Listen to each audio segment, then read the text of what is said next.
So knowing that we have a higher self, or a highest self, really means detaching ourselves from a lot of the things that we have come to believe is who we are. Now, the beliefs that we have, that we've grown up with, that we've practiced all of our daily rituals on, is what I call the tribe thinking, the thinking of the tribe. You see, all of us are members of a tribe. And that tribe might be your immediate family. It might be the ethnic group to which you belong. It might be the people who share the same color of skin that you happen to have. It may be people who have the same philosophical points of view, or political points of view, or religious points of view, or people who are related to you genetically in some way, cousins and aunts and uncles and so on. Anyway, there's this tribe that we sort of are born into, if you will. What I'm talking about here, when you come to know your higher self and to live by it, is leaving the tribe and leaving tribal consciousness. You see, to be an individual, when you go to the tribe and you tell them, I've discovered something that's about manifesting, and I'm going to really practice this, and I'm going to do this, and I know I can do this. Jesus said we can do this. Sai Baba told us we can do this. Muktananda tells us we can do this. I'm going to do this. What I'm saying to you is that if you're going to learn manifesting, and you're going to understand your highest self, you have to somehow figure out a way to let go of this idea that the tribe is going to give me approval, or that I'm going to do it within the parameters that the tribe has dictated. Because what you're doing when you're learning to manifest, or when you're learning anything that is outside of the restricted parameters of the tribe, what you are doing is you are speeding up the evolution of your awareness and your consciousness. You are saying, I am going to evolve at a faster rate. But if you go to the tribe and tell them that, immediately you're going to get put into your place. You see, the mantra of the tribe is, but what will they think? That's the mantra of the tribe. What are they going to think of me?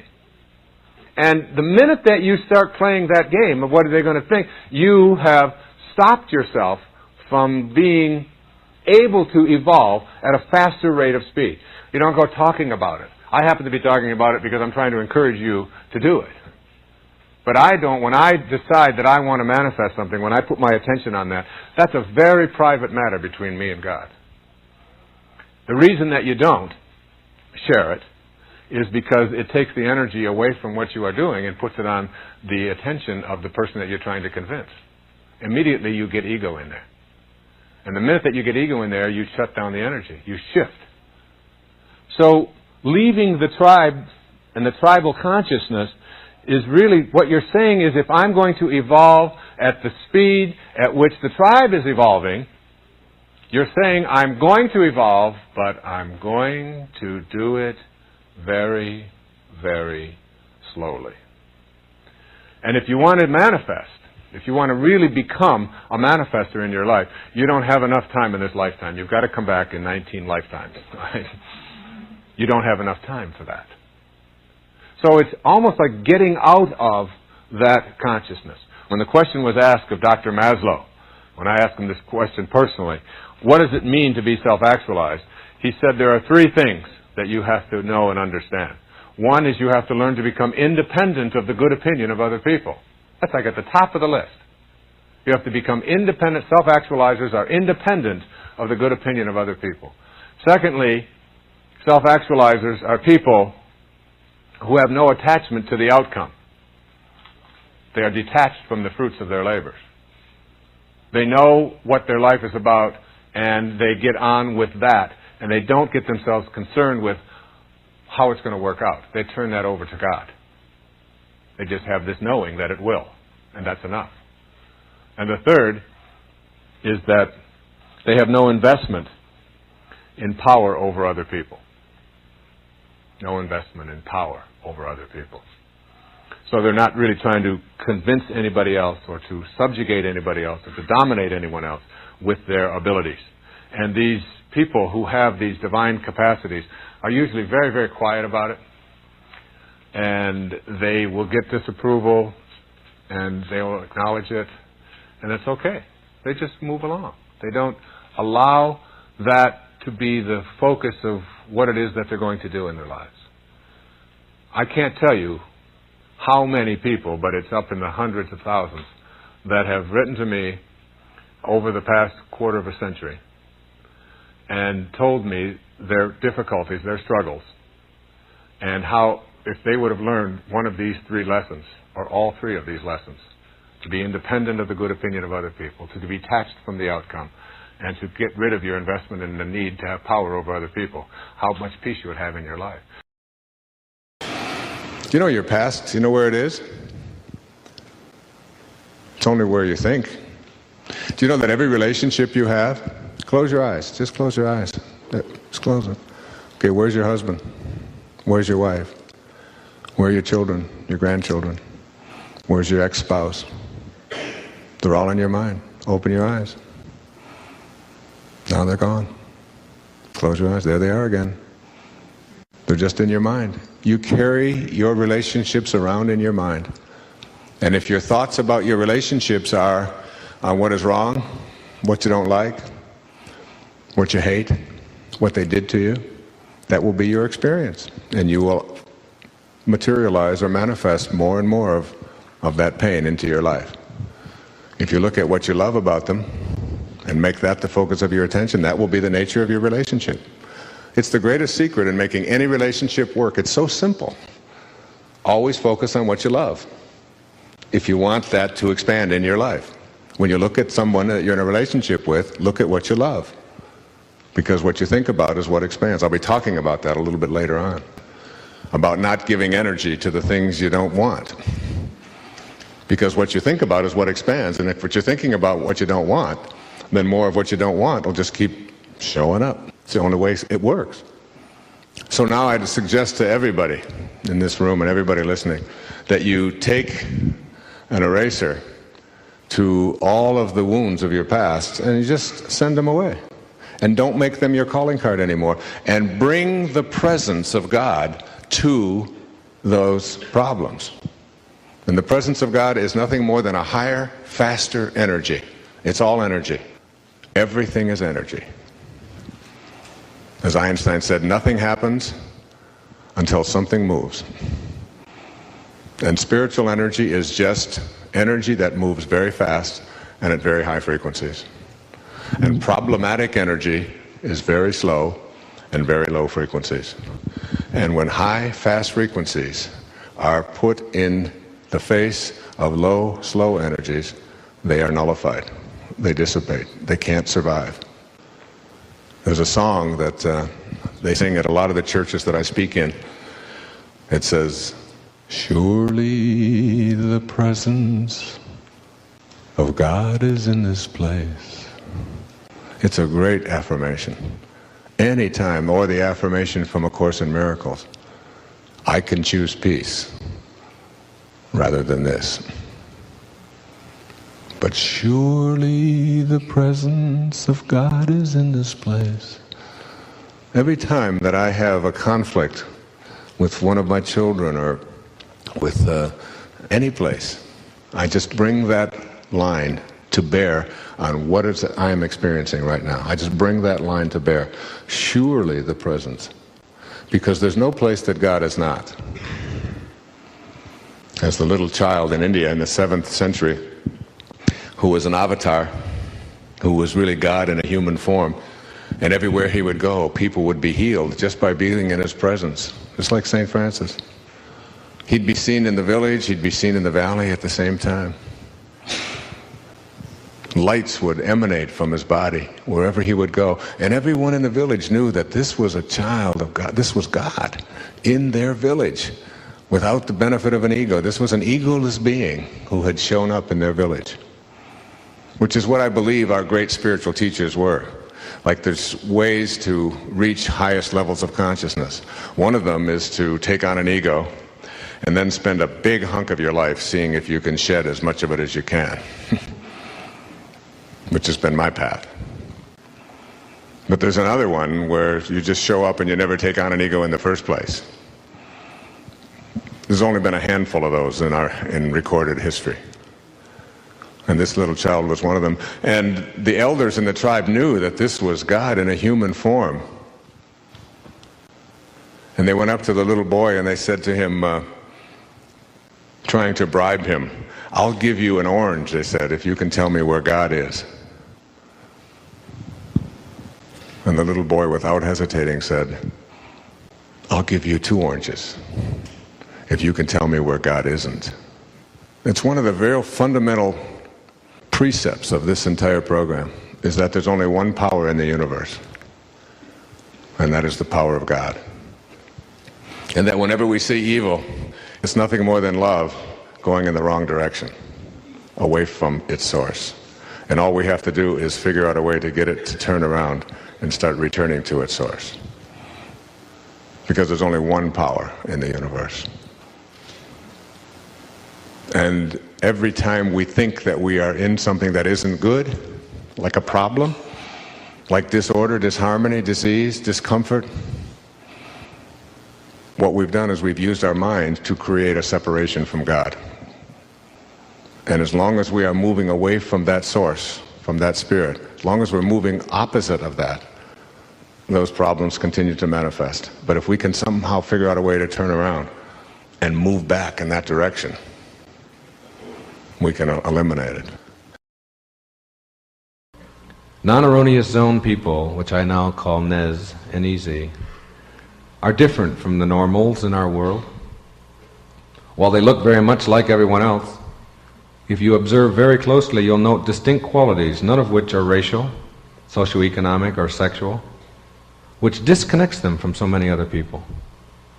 They do not fit neatly into any role definition, job descriptions, geographic patterns, educational levels, or financial statistics. There's a different quality about them, but the different part is not discernible by scanning the traditional external factors that typify many efforts at classifying people. They may be rich or poor, male or female, black or white, living anywhere, doing just about anything, and yet they are different in that they have no erroneous zones. How can you tell when you run into a NEZ person? Watch them. Listen to them. This is what you'll discover. First, and most obviously, you see a person who likes virtually everything about life. Yep, this is a liker. A person who is comfortable doing just about anything, and one who wastes no time in complaining or wishing that things were otherwise. They are enthusiastic about life, and they want all that they can get out of it. They like picnics, movies, books, sports, concerts, cities, farms, animals, mountains, and just about anything that you can include in your list. They just plain like. When you are around them, you'll note a startling absence of grumbling, moaning, or even passive sighing. If it rains, they like it. If it's hot, they dig it rather than croak about it. If they're in a traffic jam or at a party or all alone, they simply deal with what is there. No pretending to enjoy, but a sensible acceptance of what is, and an outlandish ability to delight in virtually everything. Ask them what they don't like, and they are hard-pressed to come up with an honest answer. They don't have sense enough to come in out of the rain. Why? Because they see rain as beautiful, thrilling, and something to experience. They like it. Slush doesn't send them into a fury. They observe it, splash around in it, and accept it as a part of what it means to be alive. Do they like cats? Yes. Bears? Yes. Worms? Yep. You'll be hard-pressed to come up with things, events, people, activities, or ideas that they dislike. They live, and while such annoyances as disease germs, droughts, mosquitoes, floods, and the like are not warmly embraced by NEZ people, they never spend any of their present moments complaining about them or wishing that they weren't so. If situations need to be eradicated, then they will very likely work as eradicators, enjoying themselves and living all of their present moments. Try as you might, you'll have a tough time coming up with something they'll dislike doing. Truly, they are likers of life, and they wallow in all of it, getting out of it all that is possible for them. A NEZ person is free from guilt and all of the attendant anxiety that goes with using up your present moments, being immobilized over past events. Certainly they can admit to making mistakes, and they can vow to avoid repeating certain behaviors that are counterproductive in any way. But they do not waste their time wishing that they hadn't done something, or being upset because they dislike something that they had done at an earlier moment in their life. Complete freedom from guilt will be the shocking behavior that you will observe in your Nez person. No lamenting the past, and no efforts to make others choose their own guilt by asking such inane questions as, "Why didn't you do it differently?" Or "Aren't you ashamed of yourself?" And so on. They seem to recognize that life lived through is just that, and no amount of feeling bad will alter the past.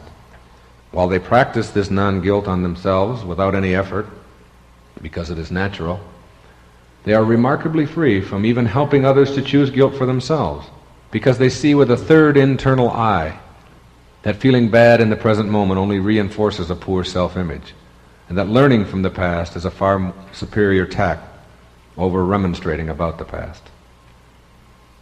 You'll never see them manipulating others by telling them how bad they've been, nor will you be able to manipulate them with the same tactics. They won't get angry at you. They'll simply ignore it and see you as someone who is a guilt dispenser. Rather than being upset at you, they'll go away, or they'll change the subject. Hence, you won't even recognize that the very strategy that works so beautifully on most people has failed dismally on your Nez friend. Rather than smear themselves and others with guilt, they just unceremoniously pass when it comes along. Similarly, your Nez chap will be a non-worrier. You'll soon note that circumstances that drive many people to frenzy will be mildly internalized by a Nez person. They are not planners and putters away for the future. They refuse to worry when you do, and they keep themselves unmucked up by the accompanying anxiety that goes with worry. You can't drive him or her crazy with worry. They don't know how to do it. Almost as if it is just not a part of their makeup. Not necessarily calm at all moments, but just unwilling to spend any present moments disasterizing about things in the future over which they have no control. They are very present moment oriented, and they have an internal signal that seems to remind them that all worrying must take place now in the present moment, and that it is a foolish way to go about living one's current life. With no present moments ever available for awfulizing, they just never seem to get around to the business of worry that so occupies most lives.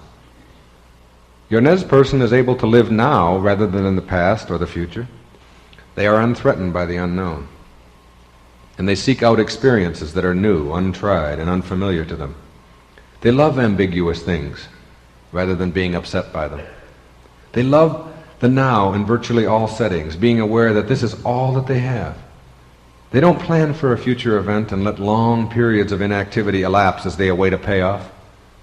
The moments between events are just as livable as those taken up by the events themselves, and they have that uncanny ability to get every pleasure out of their daily lives. They are not postponers saving for a rainy day, and while their culture admonishes such behavior, they are unthreatened by reproachment. They gather in their happiness now, and when a future now arrives, they gather in that one as well. Strange, but this Nez individual is always enjoying simply because they see the folly of waiting to enjoy. This is not some special credo that they've adopted. It is the natural way of living, very much like that of any child or all animals. Grabbing heavy doses of present moment fulfillment, while most normals spend their lives waiting for their payoffs and never being able to seize them. These people are strikingly independent people. They are out of the nest. And while they have a strong love and devotion for family, they see independence as far superior to dependence in all relationships. Two quotes. The first from the Upanishads, quote, "Life in the world and life in the spirit are not incompatible," unquote. And from Søren Kierkegaard, the great Danish theologian, quote, "The majority of men live without being thoroughly conscious that they are spiritual beings," unquote. Heaven should not be thought of as a place you'll ultimately arrive at once you leave this earthly existence. Rather, it seems to me that you'd want to experience heaven right here on earth, as the title of this chapter suggests from a poem by Elizabeth Barrett Browning. Earth itself is crammed with heaven. But do you see heaven in your daily life? Do you feel as if you're in a heavenly world? If the answer is no, then you're out of balance. You've probably made your physical world the primary focus of your life, with little or no attention given to the heavenly part of your earthly existence. What this imbalance looks like. When you place the larger part of your life energy on the material world, you're generally in a continual state of worry about your stuff, and you feel like you'll never get ahead in this game of life. Virtually all of your mental energy is focused on what you have or don't have. You assess your worth based on such material issues as what kind of automobile you drive or how fashionably you're dressed. You may even feel inferior because other people have more stuff. This imbalance between the spiritual and material world usually means that indebtedness is a way of life. You place a heavy emphasis on winning, becoming number one, and comparing yourself to others. A preoccupation with the material aspects of life leads to looking at life in a superficial way, where appearance is viewed as more important than substance. What others think is the most important measuring device, and how you stack up to externally imposed standards becomes all important. All of this anxiety that leads to stress is avoidable if you opt to balance the material-spiritual scale. Just a balance, an even split between these two aspects of yourself, is all you need to achieve. The title of this chapter, Earth's Crammed with Heaven, is meant to signify that it's all right here, right now, not in some other place in a distant future years from now or after the death of your physical self. Heaven is right here, now, at this time, when you find your balance point. Equalizing the balance scale. Heaven is a state of mind, not a location. Since spirit is everywhere and in everything, you can begin equalizing your material and spiritual life by making a conscious decision to look for the unfolding of spirit in everything and everyone that you encounter. I personally do this by making an effort to look upon my world as if I were observing it through lenses that filter out the form and all of the material aspects of what I'm seeing, and I can only view the spiritual energy that allows what I'm noticing to exist. Try putting on these imaginary magical lenses and see how different everything appears. The natural world is a pleasant place to begin this experiment. Nature. When you look at a tree without these imaginary form-fitting lenses, you may see branches, blossoms, leaves, and perhaps mangoes or plums. With your enchanting new lenses, the lines that form tree boundaries dissolve, and there's an energy vibrating so fast that it gives a whole new perspective of the tree. You see the spaces between the leaves, and notice the silence of the now defunct acorn or mango pit out of which the first sprout of creation emerged, jump-starting the whole process that eventually became the tree you're looking at. You see the continuation of this life-giving process residing deep within the tree that lets it sleep in the winter and blossom in the spring, or into infinity, or at least for the duration of its life. You realize that new mangoes are producing not only new fruit, but an infinity of mango trees as well. You see this life force in just one tree extending backward and forward in a never-ending stream of creation. Begin looking at all of nature with this new vision. Birds, ants, lakes, mountains, clouds, stars, all of it. Deepen your vision so that you no longer see only form and boundaries. Appreciate the miracle that is your environment. As you do so, you're getting into balance. People. These new lenses allow you to see everyone in a fresh perspective. You're no longer seeing tall and short, dark and light, male and female, old and young, beautiful and homely.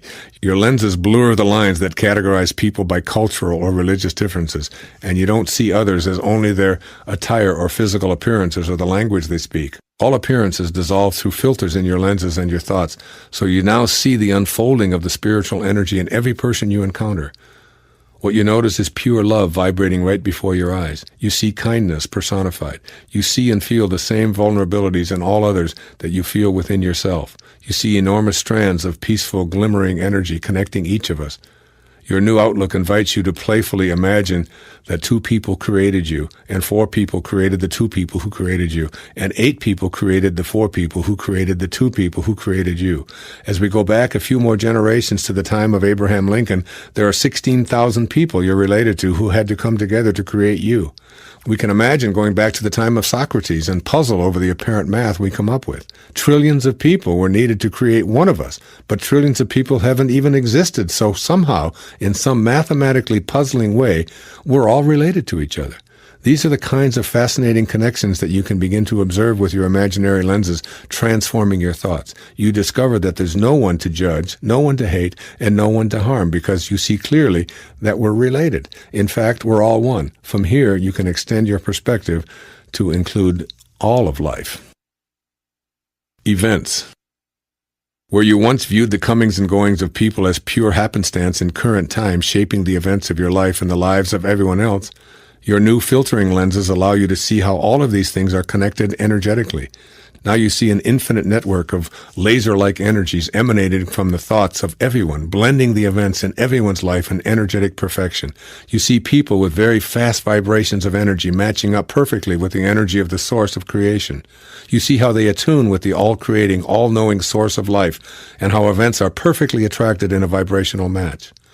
You also see what appears to be accidents, tragedies, and horrors, and how they too are vibrational matches that collide in what you've called mistakes, but are really the result of two or more energies meeting in a larger picture that you couldn't previously see. You witness the connection between the expectations of individuals and what they attract into their lives. With these amazing lenses, you note that all events and all accidental encounters are really incredibly compatible vibrational matches rather than randomly occurring situations. With this awareness, you're attaining a level of balance between spirit and form.